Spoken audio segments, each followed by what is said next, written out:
Yeah, this is the nigga that died, and our fifth video titled Death Itself in the series of videos that we've done. We've done about 5 videos now. We got 3 more left. Mind your language, because this might get a bit crass. Because this is the nigga that died. Yep, I'm a Nazi bitch. Nigga that died. I'm a motherfucking Nazi bitch. Mind your language. Just in case you guys don't know what's up, I'm the nigga that died, so I mean that in useful context. Jumping into last week's test results, that's what I've been reading to you, which is basically the results or the outcomes of what was published in 2018 as Life's Work test. It was meant to be a comprehension test. It was meant to outline a couple of values and demonstrate that the creation principle was used to create life. So it's crazy. I want to start off with actually referring to Nganengwane, basically a folk story that's been told through the Amanazareta movement about Shembe. Shembe, the founder of the movement, basically made these statements. And he made the statement that, hey guys, if I were to show you that place that we are all going, that Muzi, that homestead that we're all going towards, if I were to just show you that, I could give you a knife right now and you would stab yourself. You wouldn't hesitate to stab yourself to death. So that illustration is quite profound, because when you look at that and make that statement, what he said was very true, because I'm a nigga that saw the coming Zulu kingdom, and I was like, nah, I'm out, niggas. Where's that knife? Give me that knife, nigga. Shit, I'm fucking out of here. You know what I mean? I'm out of here, motherfuckers. Get the fuck out of here, right? So, so that's what happened, So what I'm gonna do is just go through last week test results and read. Let's go to the screen view. You see here we go. We got why the fuck, why the passion, why the fuck, right? And what we're looking at is, let's go through it. We've done this section, we've done that section. Now we're right here with the third section, which is basically what was not really visible, but it happened, right? I'm gonna just put it out here. Which values have value? I'm gonna read out. 2 great Greek philosophers engaged in one of the most epic debates of recorded ancient times. One of them was called the Dialogue of Gorgias. In this debate, the question was raised, is it better to be a villain or a virtuous person? A strong argument was made that it's better to be a villain because villains tend to live better than their virtuous counterparts, who often also are the villain's victims.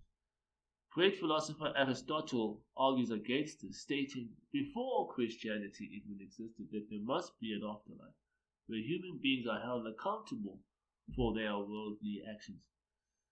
And with this statement as his anchor, he argued that it's still much better to be a virtuous person.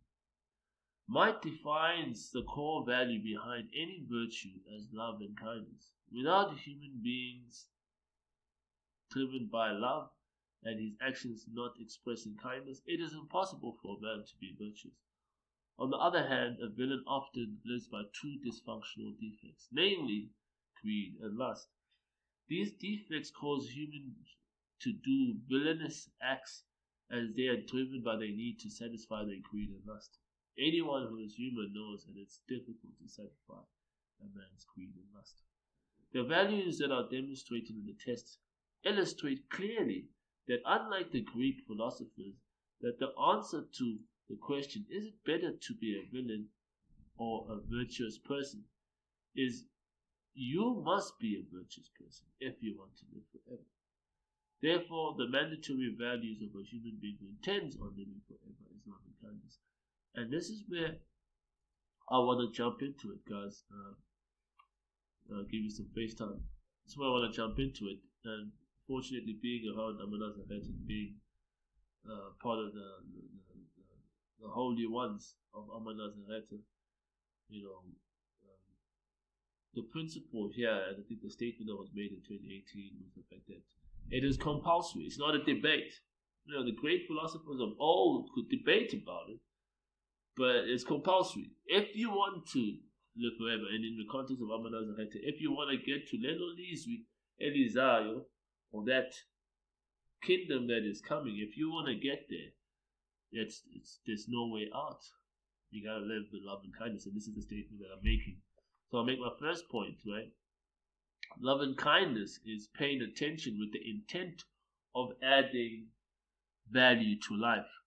So you might be a bit confused, like, whoa, I've never heard that. Love and kindness is paying attention with the intent of adding value to life. So love is attention, kindness is adding value to life. So that is the principle that's the principal driver of any human being that wants to live forever or wants to get to the heaven on earth that is promised, right? So that's the statement that's being made, and I'm gonna go back to screen view and just continue reading. All right, here I go into quite something that's quite interesting: the art of being applied. Might is dead. I just explained this recently in the previous two videos, but I'm gonna go into it. Another very important principle illustrated in this great Greek debate was the fact that there are two types of being. There is being in potential and there is being in act. This essentially means that a man consists of a spirit that has the ability to ingest information, that is called potency, as well as the ability to release information that can be perceived by others, words. This is being in act. They're defined as the human function. Right, this is quite interesting, right? The spirit comprehends information and then expresses itself using words. Being in potency and being in act might then illustrate that ancient Greek philosophers did not consider the flesh as a way of being, perhaps because they knew that the visible man does not significantly define the human being. The flesh is so insignificant that it was ignored in the discussion and only brought up to justify the deeds of the villain, as it was argued that villains tend to live better lives.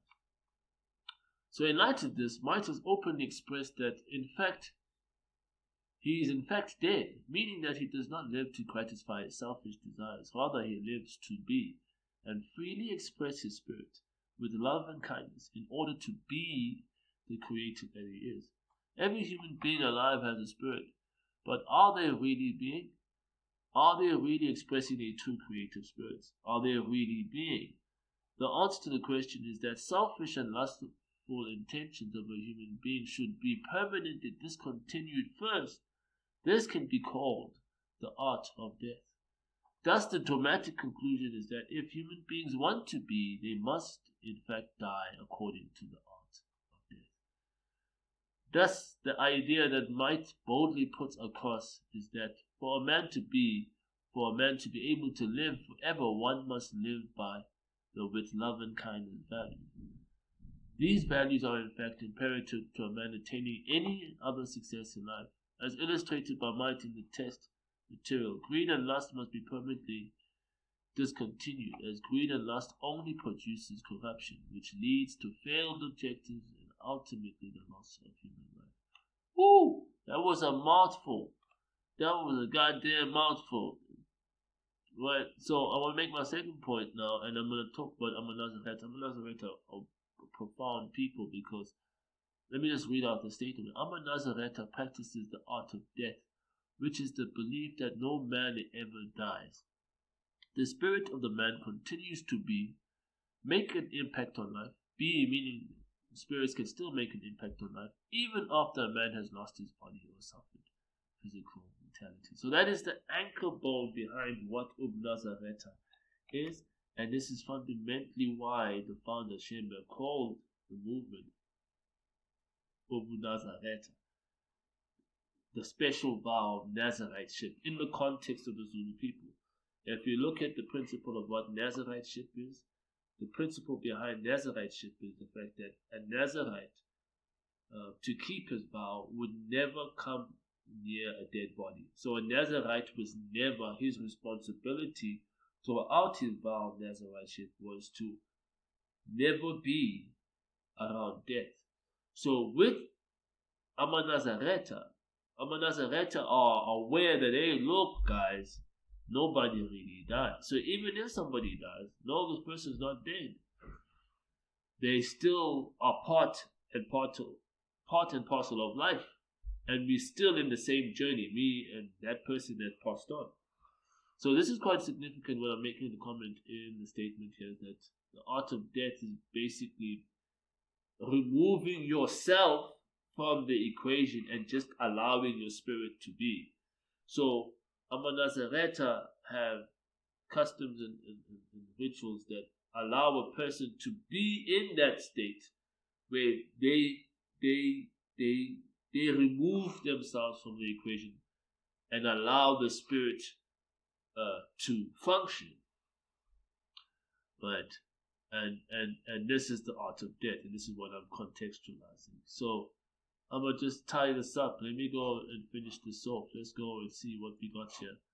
Now this is where it gets even more crazy. Jesus in the money game might demonstrate that the origins of the use of passion in the English language. The use of passion originates from the fact that people would, in a moment of passion, swear falsely, make a promise or a vow they cannot keep, or say something that is not. However, to reinforce the idea of love and kindness values, the idea to bring in the presence of the ambassador of these values. The ambassador of the love and kindness is someone that, as Might aptly describes, as the one person that resisted Satan's temptation, the one person that applied the law of Moses, enforcing the true intentions behind the law. And 3, died and came back to life, what Might defines as true success. This is escaping mortality. Now that the Christian belief is that Jesus lives since his resurrection, the Christian could only imagine what would happen if Jesus, who is in charge of life, were to be involved in daily commercial activities. Might makes the bold assumption that even if Jesus were to appear today, humans would still need some form of method to exchange value. So as part of the comprehension exercise, Might illustrated what would happen if Jesus Christ, who by virtue of Christian conversion is referred to as the groom or the principal, what would happen if that principal made an intervention with regards to Might's project? What would you call him in the context of the money game? Might ingeniously captions his money game title as Jesus, motherfucking Christ. Referred to Jesus implementing the principle of eternal life in the money game. Jesus, motherfucking Christ can also be simplified to Jesus in the money game Christ. The intention behind this bold statement was to bring across a message that perhaps the Bible demonstrated principles with love and kindness principles should be applied to everyday commercial endeavors. The real idea behind this is that by participating in commerce or value-adding activities, just as a bride would for her husbands, humans help Jesus implement life on earth.